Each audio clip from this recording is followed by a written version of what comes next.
I have been searching for the miraculous for over 40 years, and this presentation is an introduction to the results of that search.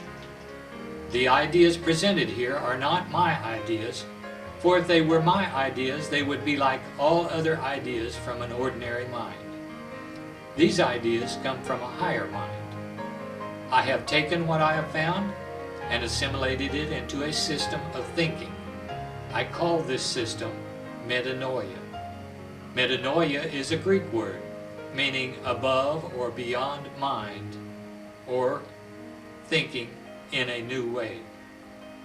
One essential idea I have found in searching for the miraculous is that higher laws may supersede lower laws. Knowledge of these laws is mandatory in order to transform things, events, or us.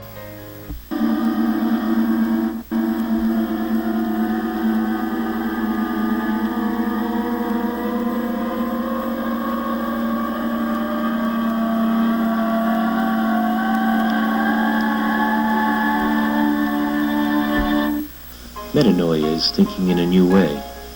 It's not a magic word that changes things, but it is an experience that changes you. The chief idea of this system is that we do not use even a small part of our powers and our forces. We have in us a very large and fine organization of thought processes, which we are never taught to properly use. Metanoia teaches us how to use our vast powers to achieve whatever our goals might be. Metanoia is not a religion or philosophy, but it is a way to enhance your life by tapping into the powers we already possess. The world exists outside of us and exerts a tremendous, almost dictatorial power that continually raves for attention. When the external world steals our attention, we become machines run by external conditions. When something outside ourselves diminishes our consciousness, we forget ourselves and become entrapped by external forces, pushing us wherever the most pressure is exerted. We are in a prison, but if someone were to come and say there is a way to escape from this prison, we would only laugh and say he is a superstitious fool.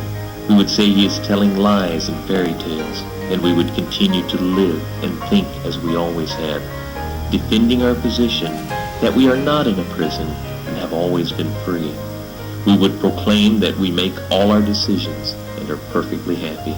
Metanoia is not for the person who is already free and happy. It is for the one who has tried many things and still believes there is more. It is for the one who believes there is something higher than himself. If we ask ourselves, why am I not free? Then we have a chance to become free. Because in answering this question, we learn to think in a new way. It's useless to tell prisoners they could escape if they already believe they are free.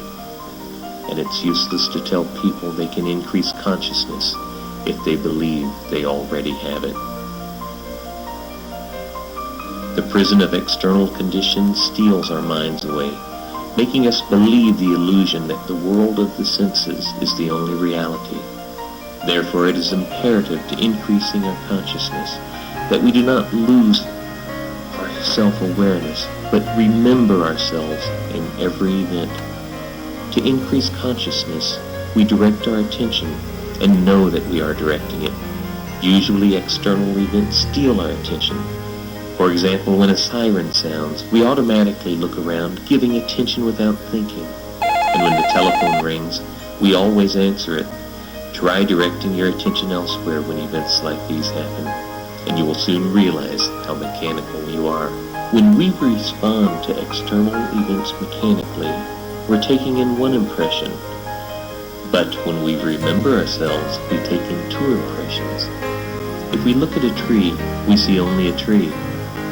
But if we are remembering ourselves at the moment we are looking at a tree, we not only see the tree, but we also feel that we are looking at a tree. We expand our consciousness from taking in one impression to receiving two.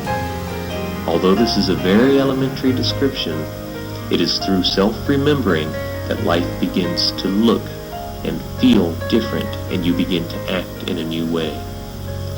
Many of us will laugh and say we always remember ourselves, believing this to be easy and common. But we miss an important means of changing our being and setting ourselves free. Personality is the part of us that forms in response to the external world. In short, it is everything we have learned, including facts and feelings. Being is that part of us that is really our own. We are born with being.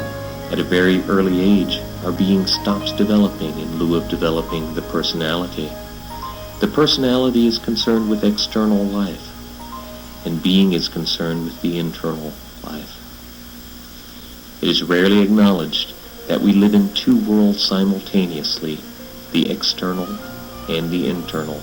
If the external pressure of our life is so great that we give all our attention to our job, world events, or the TV, then there is no chance to develop our internal world, and thereby our being may wither and die.